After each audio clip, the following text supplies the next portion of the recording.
Have you had any contact with friends or family since you've been at this facility for now going on 8 months? No. Nobody. Mark, this is crazy. Welcome to the Two Angry Men podcast. Harvey Levin here. Mark Geragos here. So, are you angry today? I am so angry. And I'm not saying this to be dramatic. I am outraged at what I have seen over the last month or so. I have been talking with Wendy Williams for hours on end. And Mark, Wendy is going to be joining us on the podcast in just a few minutes. This woman is being treated, in my opinion, like a criminal, locked up in an assisted living facility where she can't go outside. People can't call her. People can't visit her. She has no internet. She is in one room, Mark, day after day, week after week, month after month. And this has been going on for a long time. She is under a guardianship, which may have made sense 2 years ago. It does not make sense today. Well, look, you had sent a clip and I encouraged you to play it because I will tell you something. If you watch this clip like I did, you will see almost immediately, I think you will, that what the genesis of this was. And it was the genesis of all of this was a mother's love for her son and that situation. Then you combine that mother's love for a son with a lot of money and then injecting the judicial system into it. And you get into what I think and what you have kind of articulated is the system run amok. And that's unfortunate, but that's where we are right now. And before we play the clip, I think you got to understand that a couple of years ago, Wendy was in a bad state. And you saw it if you watched this Lifetime documentary. Alcohol was involved, and she needed help. And maybe there was, and we're going to play this clip, there was a reason to have a financial guardianship, and I would say a personal guardianship as well. This woman is back to who she was. She is sober. She is focused. She is with it. She is the old Wendy Williams, but stuck in a guardianship where I think she's being treated like a prisoner. So let's get to the clip. This is how the guardianship started. And as Mark said, we'll get into how it ran amok. Did anybody ever explain to you why you're in a guardianship? No, not exactly. But you know what? There are some things that I do know for myself. You know what I'm saying? And I understand. It's about my money. You know what I'm saying? Can you talk to me about how Wendy ended up in a guardianship? My understanding is somebody was in her bank account that Wells Fargo flagged, and there was large withdrawals being taken out. My son, he overstepped his boundaries in terms of me. You understand? He overstepped his boundaries, and he was inappropriately using my money without telling me crap about it. Like, is he stealing from me? Look, all I know is that in terms of what I'm dealing with, and that this is still going on, because, that's when my money got frozen at Wells Fargo. Thank God. No more money stealing from my son and the other people. Wells Fargo, your bank, said you were the victim of undue influence and financial exploitation with respect to your money. Who was unduly influencing you? Who is the person that was doing this? Thank you. Listen, my son is a really good person. You know what? Oh, God, I'm not going to cry about that. Oh, I'm sorry for cursing. Look, my son is a good person, but at this point, he is a horrible person to me. You know what I'm saying? It's the way he moves with other people. You know what I'm saying? And what's going on with these other people at my apartment in Miami? What are you doing? Oh, you spent on what? And what is going on at Wells Fargo? There was a situation where Kevin says he wanted to rent a boat for his birthday for $1,500 and ended up getting a boat that rented out for $113,000. and he blamed it on the bank, that the bank wanted him to have that. That never really made sense to me. Nor me. You know what I'm saying? He has a way of getting with, a couple of other people. You know what I'm saying? My son is not the only one, you know what I'm saying, involved with my money. You know what I'm saying? In September, we know the judge said this in court. While Mr. Hunter, that's the son, Kevin, apologized for past mistakes and inappropriate behavior, the court is not convinced that he can keep her safe and wouldn't willingly or unwittingly expose her to financial exploitation. Does that resonate with you? Yes, yes, yes.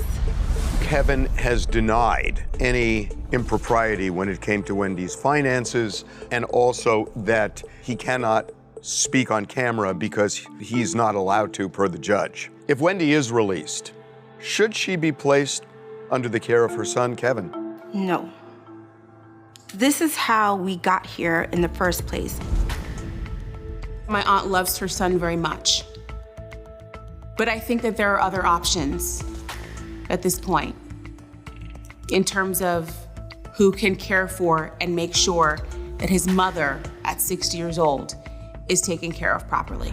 So it started as a financial guardianship because this bank, Wells Fargo, realized somebody was getting into her bank account and pulling money out. And at the same time, the judge realized Wendy was struggling and put her under a guardianship of her person. Now, somehow, this guardianship turned into, let's basically put her in a room and not let anybody have access. Mark, the way I did this interview with her, I had to have a camera on the street, on the sidewalk, shooting up at the window. And she was at the window and she had a phone to her ear. And that's the only way that I could pull this off. I've had this experience where, and by the way, the banks, to their credit, and you don't hear me compliment banks all that often, but to their credit, when they see something that looks like it may be abusive, they'll step in. I've had them do that with a client of mine who was being unduly influenced. And they did that here, and that's normally kind of what happens and what triggers this financial oversight. What we're talking about here is this financial oversight that then morphs into this almost this straitjacket. And I will tell you, by the way, all you have to do is walk out on the streets of downtown LA or Midtown Manhattan. You can go 2 blocks and you will see people who should be under a conservatorship because they can't control themselves, but they aren't because the conservatorship laws do not allow somebody to just go in and take them over. That's right. Here, however, because there's money, the system, it rings the bell. How about this? Kanye West is a free man. Wendy Williams is in a guardianship locked in a room. This is, I'm telling you, I have spent, and we're about to bring Wendy in. I have spent hours upon hours upon hours speaking with her over the last month or so. This woman is back to who she was, yet she is in this guardianship. And I'm going to get into this later, but I know I'm not a doctor, but I've interviewed doctors about this, and I think she's been misdiagnosed. They say she has something called frontotemporal dementia. And the thing about that is it never gets better. It only gets worse. Wendy has gotten better. When you listen to her, and you listened to her 2 years ago and you listen to her today, she is back to who she was.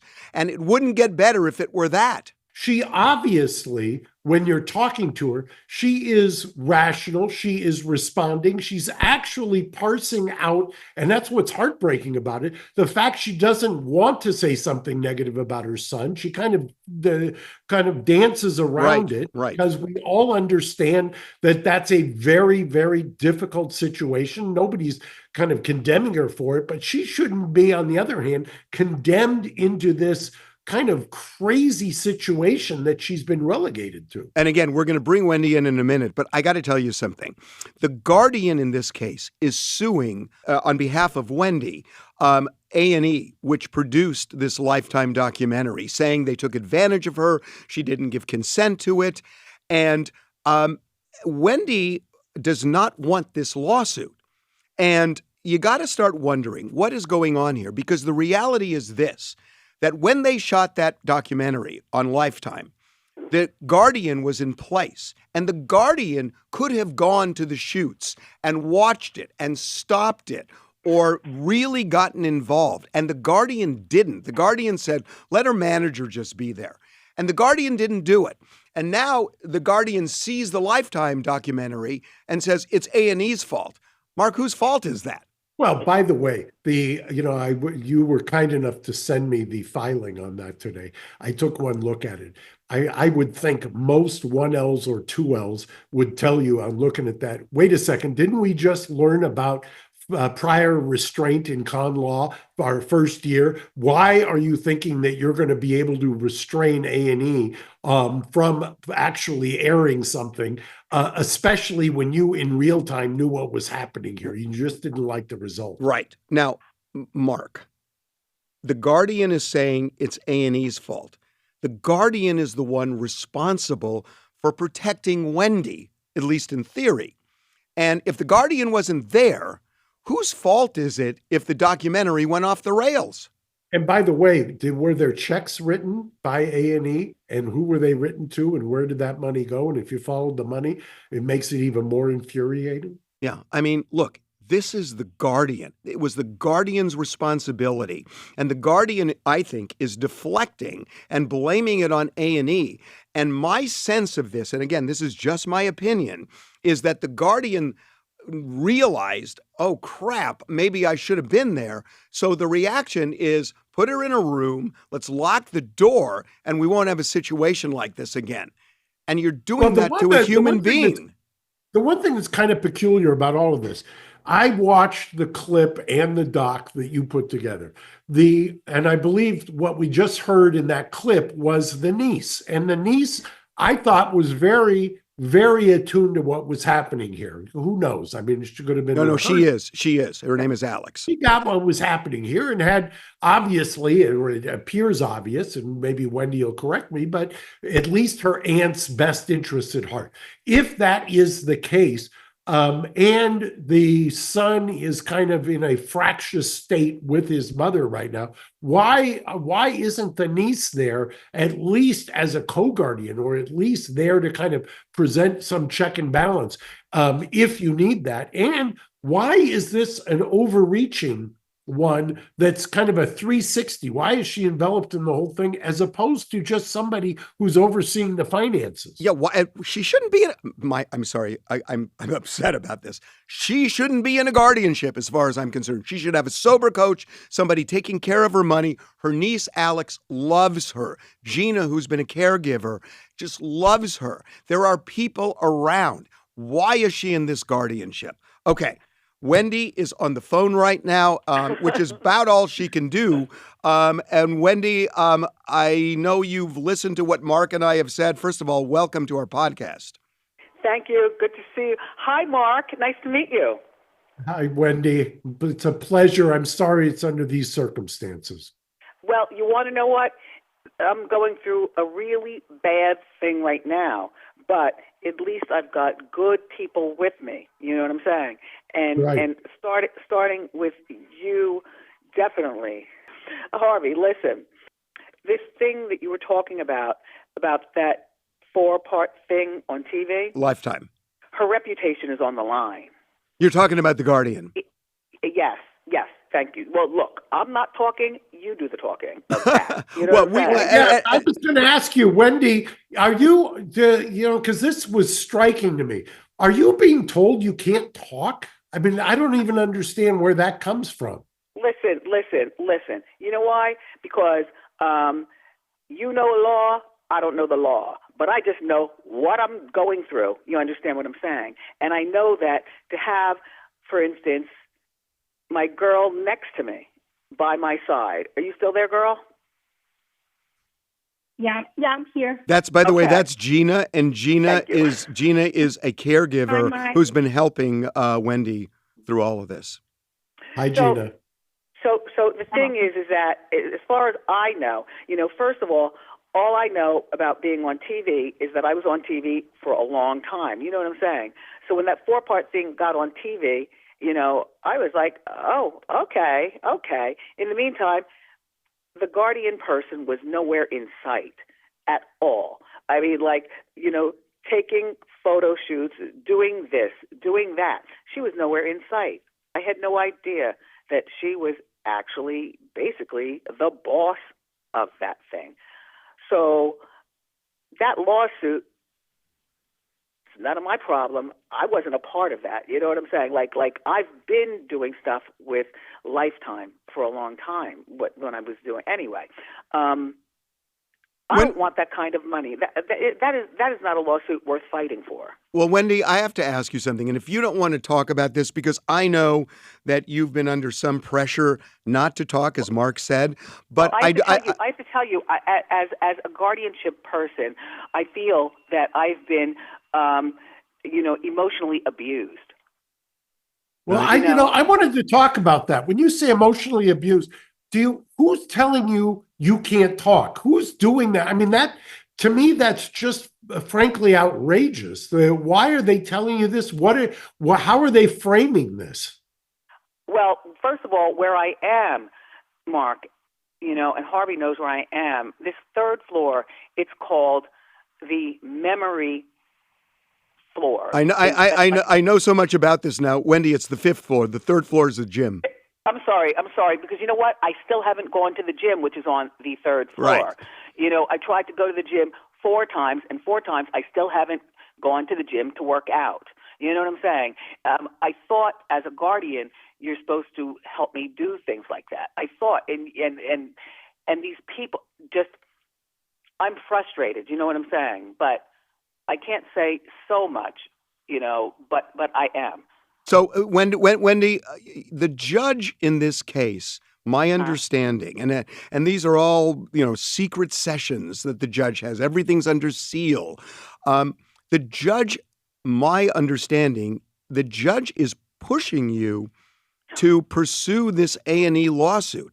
Number one, am I correct? And number two, do you have any idea why, if I'm correct? Well, there's a lot of money that I was told I would win. You know what I'm saying? And I don't care about that kind of money. You know what I'm saying? I want to get out of guardianship. I've been in this for over 3 years, and I don't have frontal temporal dementia, which I've been accused of having. I've been accused of that. I want my health back. I want my money back, and I want to move on with the rest of my life. Mark, you can hear her. She sounds fine. Wendy, haven't they tested you? I mean, you're in a facility. It's got a memory component to it. I would assume they're doing some kind of cognitive testing on a regular basis so that they can track whether or not you're declining or improving or anything else. If that's the case, is anybody taking those results of the cognitive testing and putting it in front of the court and saying, this no longer holds? I don't know. I mean, this is what accused I've been of the frontal temporal dementia. Yeah. I feel like I've been abused to the highest power. Like my life is like, it's just good to be talking to good people. That's all I can say. It's just good. And it's good to be heard, even if it's through the window. even if it's through the window. Wendy, you actually pressured, I think, the guardian and the judge to force a reevaluation of you, to have doctors look at you, re-examine you, and see if you're okay enough now to get out. The thing that really shocked me is that the lawyer, I believe, for the guardian came out and said, yeah, we're going to do a reevaluation, but we think it's probably going to be the same result, the same diagnosis. How does this lawyer for a guardianship know that to say it? Because I don't know how many times she's talked to you. My guess is I've talked to you a lot more than she has. Charlemagne has talked to her a lot more than she has. Rosanna Scotto has talked to her a lot more than she has. Alex has talked to her a lot more than she has. Gina has talked to her a lot more than she has. And yet she comes out with this statement, yeah, you're a goner. You're probably just deteriorating. I was shocked at that. You know what? She likes that. She likes that. And she feels that as long as I'm, hidden, in this stupid place where I am, that nobody will hear the truth from me. You know what I'm saying? Oh, that's a lawyer. That is a lawyer for you. Thanks. We won't take that personal. No, not you. You know who I'm talking about. We do. You know, I'm talking about a woman, not a man. So you're actually able to go to Miami this week. The judge actually did concede that, and you're going to be able to go for your dad's 94th birthday. It's almost the first taste of freedom in a long, long time for you, even though it's just a couple of days. It's mind-boggling to me that Wendy Williams, who we're talking to right now, has to apply to a court to travel to her father's birthday party when I can walk down the street and in 30 seconds I can find 20 people who aren't able to function and think they're in an alternate reality, and there's nothing that the cops can do. Yeah, I mean, there are constraints that I am going to tell, when I'm in Miami, but I don't want to talk about that. You know what I'm saying? I just want things to go so good, and I'll be, by the way, doing a little shopping for me and my dad while I'm in Miami. So, I do have a question about that. I know you love your son, and I know there have been issues. Is Kevin going to be there as far as you know? Yeah, he'll be there. I will see him at a particular place, particular location. Me and my son, yes, I will. Have you been talking? I don't want to say too much. Have you been talking to him? Because obviously he's involved in all of this. Yes, listen. I don't want to talk about my son. You know what I'm saying? Like my son is my son. You know what I'm saying? And a guardian is a guardian. Yeah. And two are not the same at all. Yeah. By the way, my son alone. That's all I'm saying. Okay. I gave you, I give you a lot of props. I thought in that clip that you parsed out as diplomatically as possible the fact that, look, you're his mother. You're not going to denigrate the guy. He's your son. You love him to death. And how does loving your son and forgiving your son translate into being in your own personal kind of jail, so to speak, or prison? It doesn't make any sense to me. I mean, you love your son. You didn't happen, right? Look, things happen. The point is that, I have no idea what kind of money I have left. I have no idea. You know what I'm saying? There are things that I thought a guardian is supposed to do for you that still haven't been done for me, and I don't want to be involved. I want to be free. Yeah, you want to be free. You want an accounting. You want to know what you got. Which, by the way, it's your money. Why can't you get an accounting of the money? I mean, that should be given to you on a daily basis if you want it. Listen, her reputation is on the line because that 4-part thing, like I said, I shouldn't have been doing that at all. If that's your person, then you're not supposed to be doing things at all. You're not supposed to be looking at it. I get it. No, I get it. Wendy, I want to say something. And Mark, look, I know I'm kind of bullish on Wendy getting out of this guardianship, which I am. But I just want to say, I don't feel this way about every case I see where somebody's locked up unjustly. Boy, you're not kidding. I mean, I was against Britney Spears getting out of her conservatorship, which is the same as a guardianship, not because I dislike Britney, I don't. It's the opposite. She has a really serious mental illness, and that's established by 24 doctors. And I think there was a lot of pressure and ill-advised publicity around it, and the judge folded. But, it's not like every time I see something, I say, oh, they should get out of it, because I took a lot of crap for saying what I said about Britney. This case is so clear to me when I did a quiz with Wendy. I threw topics out to her during this documentary, which, by the way, is on Tubi, and you can watch this. And she didn't know what I was going to ask. And I'm telling you, it's like she was doing her television show. She's fine. She's fine. There are, you could throw a rock and find people who are unstable, but not Wendy Williams. And she's. But there's a difference. The people who are unstable, who are out on the street, you can't do anything with, and Wendy Williams, the difference is money. Who's got the money? She's got money. Money fuels all of this. I don't want to cast any aspersions here, but I'm going to bet that the Guardian's getting paid. The Guardian's lawyer is getting paid. Oh, please. Yeah. So there's money being generated here, and it's very difficult to wean off of that when there's money being generated. I have sources, and Wendy, I haven't even talked to you about this, but my understanding is that you are going to move to end this guardianship in court. The problem is going before the judge, who seems determined to keep you in this guardianship, and the guardian herself. That seems like a pretty high mountain to climb.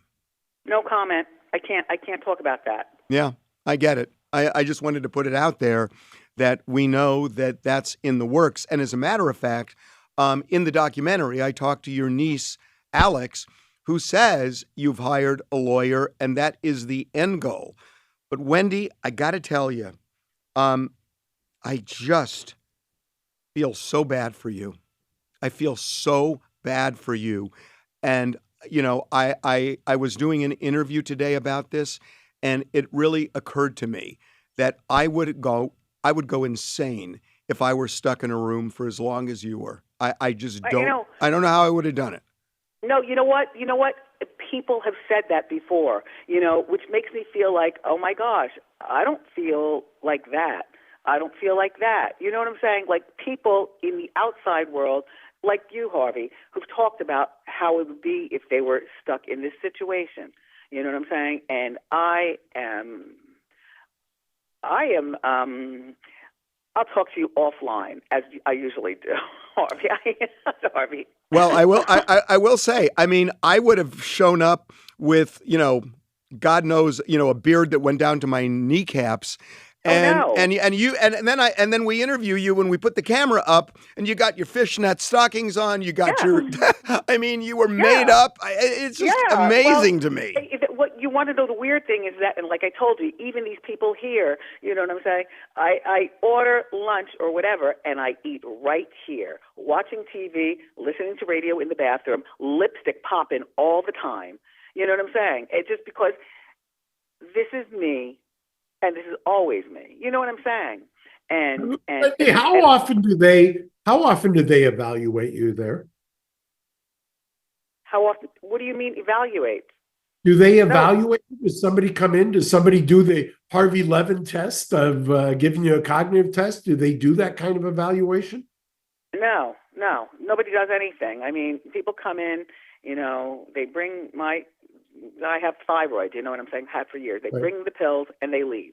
And then one person comes in maybe twice a week, and they are the maids who clean the bathroom. And that's it as far as who comes in. So how many doctors have visited you in the last 6 months? Well, I had a doctor for my thyroid. No, for this supposed frontotemporal dementia. And nobody comes. No, nobody. I don't have it. How dare? And by the way, and that would be my money. I don't want that. So you have not had a single doctor come in and talk to you about this diagnosis since you've been at this facility. Yes. One person came, and the person was young, in the 20s, like a young person, you know what I'm saying, telling me this. And I'm looking at like, I do? Okay. Anyway, bye. Yeah. And that's one time in 7-8 months. Yes, and she came like 3 times, because the first time I was like, who are you? We started talking and laughing and stuff, and I'm like, okay, well, it's somebody to talk to. Great. Better company on this floor where, people have memory issues. You know what I'm saying? So I'm like, okay, girl, let's talk. And then she came back the second time. I was like, okay, give me a brochure or something. Let me see what this is. Oops, I almost cursed. What it's about. And then she came back the third time. I'm like, goodbye. Nice to meet you with my money, you know. And when she came, anyway, I don't want to go into that. The point is the end with seeing somebody like that on this floor. Gina, are you there? I'm here. You want to say something? I do. I just want, everyone to understand you're doing this interview by the window. And what may come out, on the opposite end of, the people that want Wendy to remain in this guardianship is that she's being exploited and people are taking advantage of her. And this is why she should be in a guardianship. And that's, for the record, that would be false. Only because Wendy looking out that window is her true reality. That is the only thing that she has in contact with the world. So I just want to really put that out there before somebody else comes and tries to take away from the point of your documentary. Gina, can you, if you want to, or if Wendy wants to, can she, I assume there's an elevator there. Can she go outside? No. She's on a locked unit, a locked floor. Mark, she's been out twice in 30 days for both for a dentist. Just wild. In California, at least, they abolished this years ago, this idea, and it's mind-boggling you can still do it. No, it's abolished here in the state of New York. Is that she's getting away with it. And it's a secret that she has gotten away with it for a very long time. And it's platforms like Harvey that open the opportunity for Wendy to tell her story. And again, just to put it out there, they probably will put out a statement that she's being exploited, and she's not. Wendy is crying out for help. She is being forcibly imprisoned. That is not a guardianship. That is a literal prison. Thank you. Gina, how do you get in there, Gina?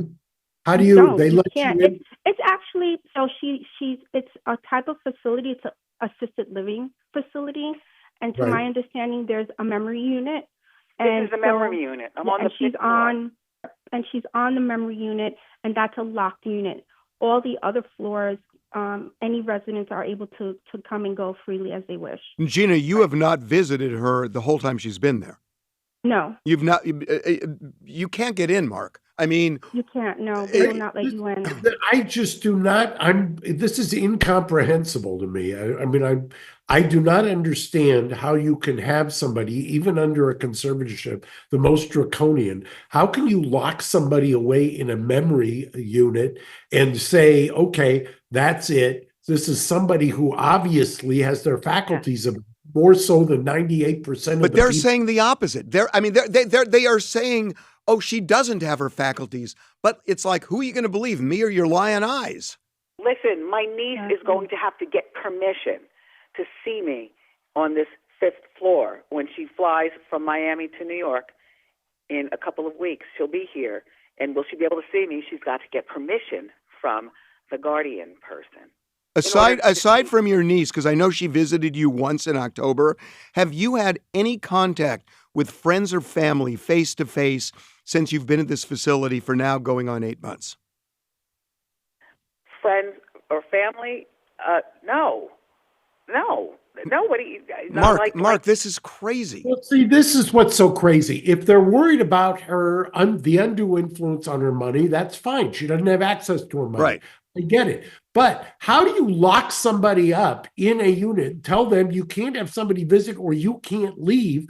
If they're worried, if it's a memory unit, you want to say, okay, well, we don't want her to leave because she may forget where she is and she's going to get lost.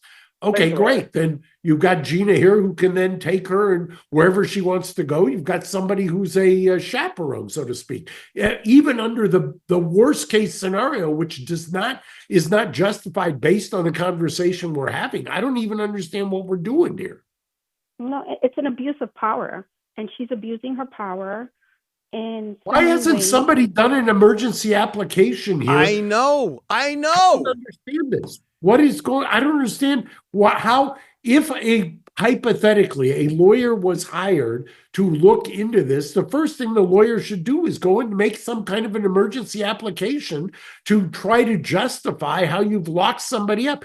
And that's separate and apart from the money. I'm not talking about the money. I'm talking about your ability to go freely, come and Thank go as you you. please. And check this out, that we are privy to a court document where the judge says that Wendy should have, and this is, I believe, a quote, as much freedom as is practical. This is freedom? This is freedom? By the way, if Wendy is correct, and I have no reason to doubt her, and that she's only visited a couple of times a week to get medication, right? So why can't Wendy be in her, I guess she's got a condo or apartment, and have somebody there who is monitoring her, and somebody who comes in to give her the medication? This is not the least restrictive by any stretch of the imagination. This is the most restrictive. In fact, this is exactly what sometimes I will make an application to a judge for somebody who's accused of a horrific crime I want them released on bail. This is worse than what most of the applications for bail that I propose. Yeah. That's Yeah. just, this is crazy. And the idea that somebody like Wendy Williams, who is famous and rich and with it, can be in this vicious cycle of you're crazy, Wendy. You have dementia, Wendy. You're getting worse, Wendy. And we're listening to her, and it's the opposite. And yet she can't get out of this thing. I don't know about you, Harvey, but I've had very close loved ones, including both of my parents, who have suffered from a debilitating kind of devolving dementia. And I could not have this conversation with either one of them. And they were not in locked memory units. You understood it. By the way, when you're in that kind of, and I'm not a medical professional, but you know, if they're on an endless loop, you can understand, because that's when the memory goes. And I'll bet you Wendy's got the experience with the people who are on her floor where they're on an endless loop. That is not her. So, Wendy, what is your goal here? What would you like? I know you went out of the guardianship. What do you want your life to look like? Well, go back to work and, have friends. You know what I'm saying? Have actual good friends. People who've been good, honest friends. Do you know what I'm saying? Like no cheaters, no liars, no stealers. You know what I'm saying? And by the way, everything about me is going to be well equipped. And I'm not talking about my body. I'm talking about, the people that I will have put in place. You know what I'm saying? Look. Including a sober coach. The point is, I don't need a sober coach. I am not drinking. No, I know. That is money, and I don't have time. But by the way, I challenge you, since you have $1 million, test me. Bring me to a place, you know what I'm saying? And if I've had any drink at all, then you owe me, you know what I'm saying, $1 million. But Wendy, that's infinitely easy to solve as well. I've got a client right now on a criminal case where that client is released pending sentencing, and she's got one of those abilities to be tested to see if they're imbibing of alcohol. If you're charged in a criminal case and you can be free to sit at your house and be tested for alcohol consumption regularly and intermittently, why can't you, who is not charged with a crime, be released to your house? Because it's about my money. You know, it's about my money. And by the way, to get out of here and go back to work. That was almost like an infomercial. I was asking you the obvious question, right? Right. And Wendy and I have actually spoken about it. Okay. We can do hair testing. She doesn't have to be so confined and so restricted. Wendy has been how about out of not communication. confined, Gina? I mean, it's like I if you look at, think about people who get sober, most of Yep. them fall off the wagon at some point. Do all of those people go into a guardianship or a conservatorship No. when they do? None of No, them do. absolutely. This is And called No, this but is called I'm life. telling you, it's about holding my money and using it for other people and nothing for me. It's about paying for this, paying for that. Oh my gosh, you need an attorney, you need a lawyer, you need this, you need that. It's all my money that other people are taking my money from. You understand what I'm saying? And I was also telling Wendy, it's very interesting with this guardianship because we have lawyers involved. It's my understanding the guardianship is a lawyer. Everybody involved is a lawyer. If that's what it takes to protect Wendy, Wendy has the means to hire her own attorneys, right, to protect her. She doesn't need any state, city appointed attorneys to protect her because she has the means to protect herself. And again, we can all agree this really does not have to do with Wendy's mental or well-being. This is really about saving face on a situation where the guardian dropped the ball. There you go. She dropped the ball. There And you this go. is, she put Wendy in this Better watch lock-in. it, Gina. They're gonna say you're unduly influencing by telling Yeah, them. I mean, yeah. You're Unduly, going to be in the but crosshair. those are the facts because I've spoken to Wendy so many times. And in the state of New York, the bar is very low. When I mean very low, to be in a guardianship, extremely low. And Wendy is nowhere near that. Nowhere near that. Okay, Gina, Wendy, thank you so much. You're welcome. Wendy, I just got Thank to you for say having me. one thing since Gina's on. You're lucky to have her. You're lucky to have Alex. They love you. And Thank you. they want the best for you. And I got to say, I've heard this now for well over a month with a lot of phone calls. You're lucky to have them on your side.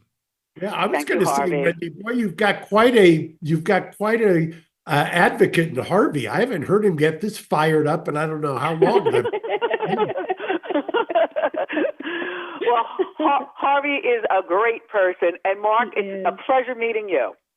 Pleasure is all mine. I hope to meet you in person very soon when you're out. Thank you. Thank you. Wendy told me before we started that she was eating Milk Duds, so she promised me a box of Milk Duds. Yes. Yes. Okay, guys, thank you so much. Okay, Thank bye. you. Bye-bye. Bye. Mark, I got to tell you, I am upset. I've just not seen anything like this, that how somebody like this could be treated like a prisoner. Even worse than a prisoner. You mentioned something about the Britney situation, and I always said in the Britney situation, Britney was freed basically when she went out and got her own lawyer that was separate and apart, and then the public outcry. Right. But I always worried about that situation for a variety of reasons, that the public outcry wasn't commensurate with her ability to deal, outside of the system. Right. Yes, by all accounts, unless I'm missing some, unless somebody is a great ventriloquist, she passes any kind of layman's ability to decide whether or not she's functioning.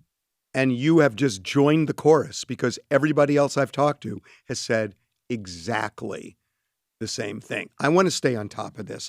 We're not going to drop this, even though the documentary is now out. We are not going to drop it. We have to follow. We have to follow this, and not just for Wendy, because who else is this happening to in New York? Who else? Well, I don't think this will last long. I mean, they always say sunlight's the best disinfectant. I mean, I think that at a certain point, somebody's going to see, hear her, and understand. Okay, the jig is up. I hope you're right. I hope you're right. Okay, my friend. We'll see you soon. Yeah, Harvey. Thank you. Thanks, Mark.